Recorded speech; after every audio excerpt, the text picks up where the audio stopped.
Sommes-nous plus intéressés par nos émotions que par la recherche de Dieu? Beaucoup répondraient sans douter, la recherche de Dieu bien sûr, mais ont-ils vu la dérive arriver?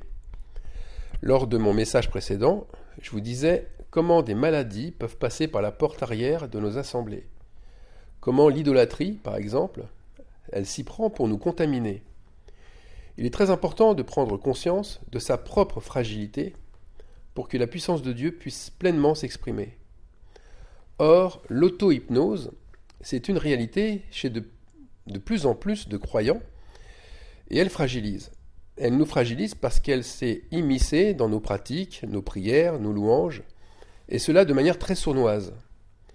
Il y a des pratiques religieuses qui sont réalisées par habitude, par volonté d'assimilation, c'est-à-dire qu'on fait ce que d'autres qui ont la même foi que la nôtre font, ou encore parce que ces pratiques procurent un bien-être. La plupart du temps, des rites de notre culte ont créé une dérive sans que l'on en soit forcément conscient. Et ici, il n'est pas dans mon intention de dénoncer ou de montrer du doigt pour juste interdire. Mon but est de comprendre ce qui se passe pour avoir du discernement et pour agir si nous le sentons nécessaire. Alors j'ai pour ma part eu cette fragilité et je sais que si je ne veille pas, la tentation reviendra. Beaucoup d'erreurs sont faites par manque de prise de conscience et parce que la recherche du mieux-être offre le résultat que l'on attend. Satisfait, on ne va pas plus loin.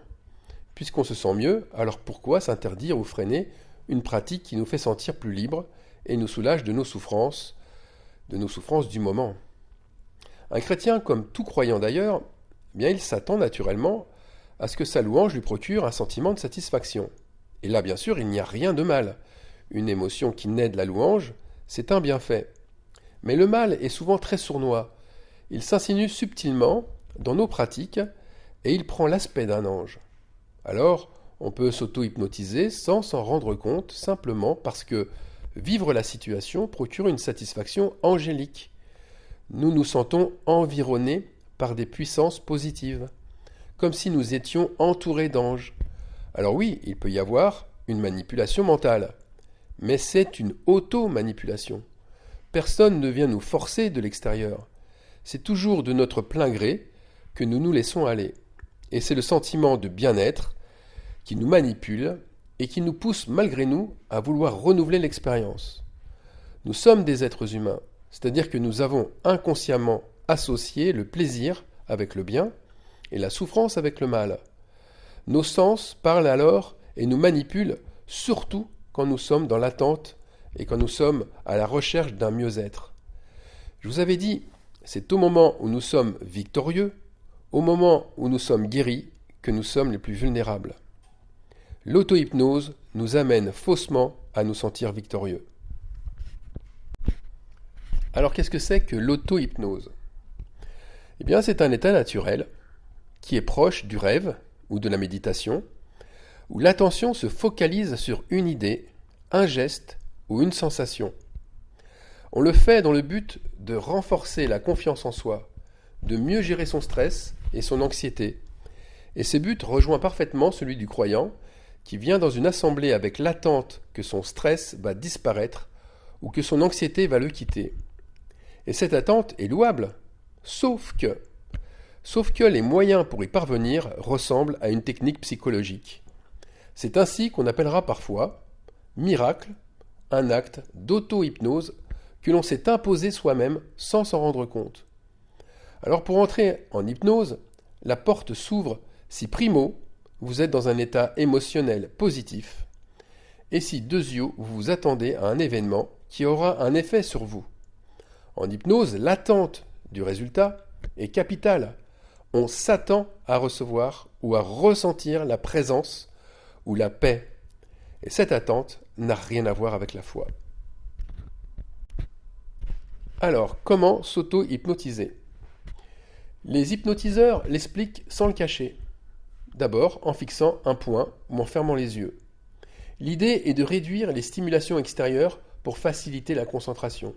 Fermer les yeux et se concentrer sur une chose précise, c'est un réflexe pour un chrétien qui peut atteindre un état possible de transe. Ensuite, on peut s'hypnotiser en formulant une suggestion simple. Par exemple, une phrase courte, très positive et précise.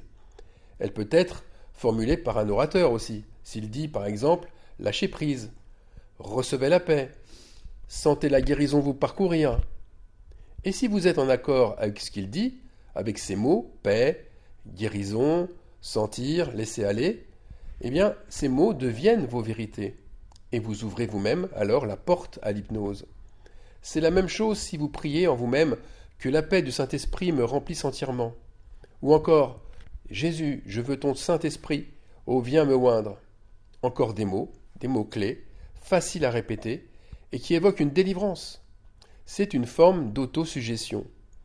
Notre cerveau déjà en réceptivité matérialise ces sensations. D'ailleurs, une fois que votre cerveau a dit oui 3, 4 fois de suite, eh bien il s'est programmé pour dire oui à la suggestion suivante. Et c'est ainsi que l'on se coupe petit à petit de l'esprit critique. Or Jésus connaît nos fragilités, et il sait ce qui nous tente. Alors son exhortation est tranchante, lorsqu'il dit, dans l'évangile de Matthieu au chapitre 6, verset 7, « En priant, ne multipliez pas de vaines paroles, comme les païens, qui s'imaginent qu'à force de paroles, ils seront exaucés. » Vous voyez la dérive.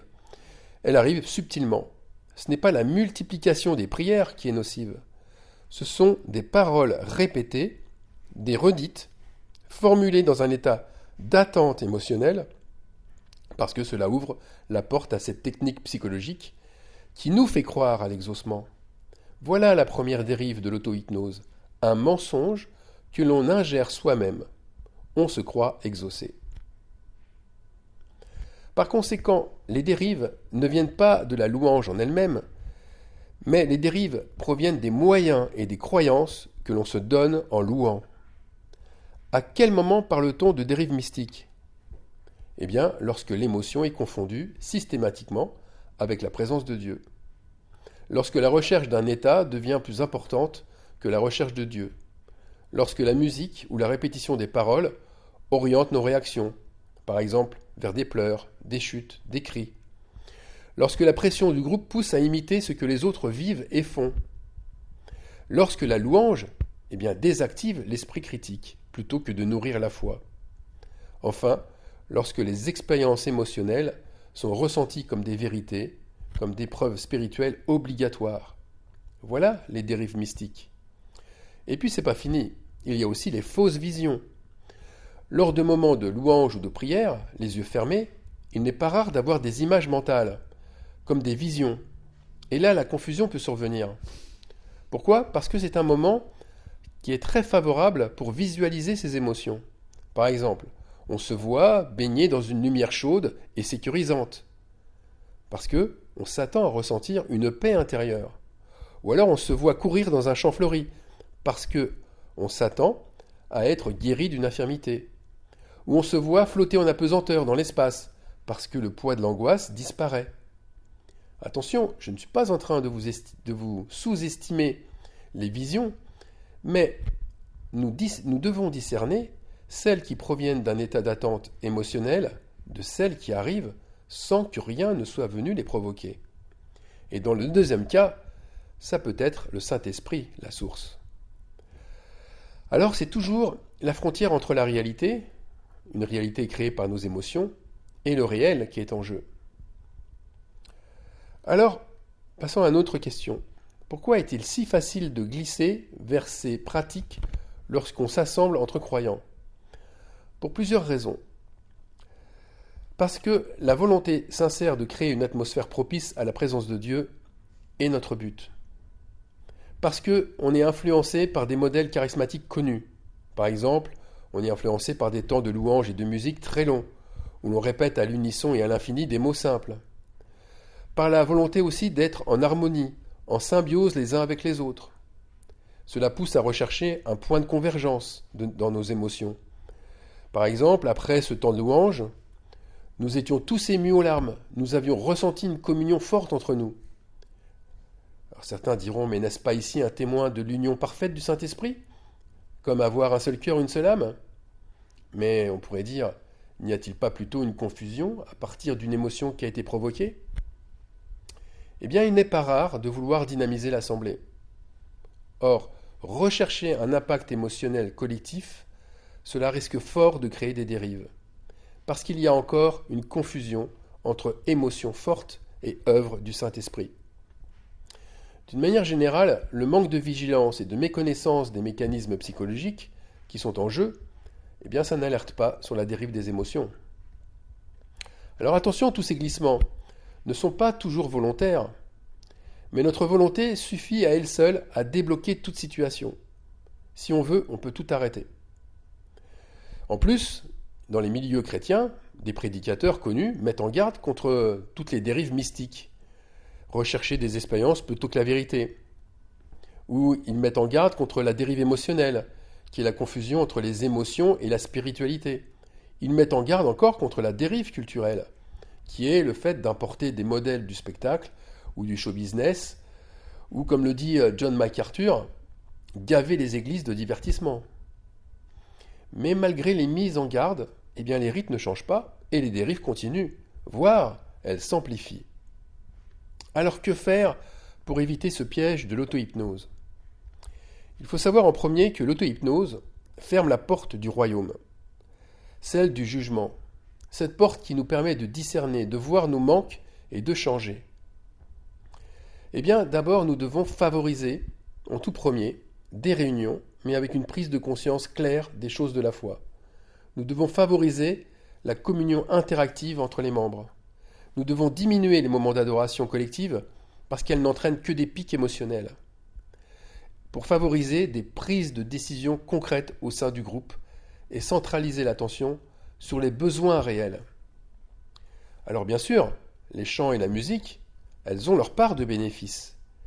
Elles nous aident à exprimer nos états d'âme. Cependant, la foi n'a pas besoin de l'auto-hypnose pour grandir ou pour s'exprimer. La foi doit s'extérioriser au moment où l'Esprit Saint l'a décidé. Donc ne mettons rien de mystique dans nos assemblées. Nous devons plutôt chasser nos artifices et nos faux semblants pour que notre foi soit présente. Nos lieux de culte doivent être libérés de toute fausse émotion. Donc, toutes les émotions qui sont créées artificiellement et qui sont provoquées en fait par des techniques hypnoïdes. L'auto-hypnose nous fait fuir Gethsémané. C'est-à-dire, eh bien, au moment où l'épreuve va s'endurcir, au moment où nous allons nous sentir pressés, angoissés, nous allons fuir plutôt que d'affronter les difficultés. Nous allons, dans les faits, éviter que la pression qui s'exerce produise une huile supérieure. Et la puissance que veut nous donner le Saint-Esprit, cette puissance ne pourra se produire. L'auto-hypnose produit une lumière, certes, mais qui est fausse. Elle évite le brisement, donc elle évite le pressoir à huile. Cette technique de méditation fait qu'on focalise son attention et son énergie ailleurs que sur une foi agissante.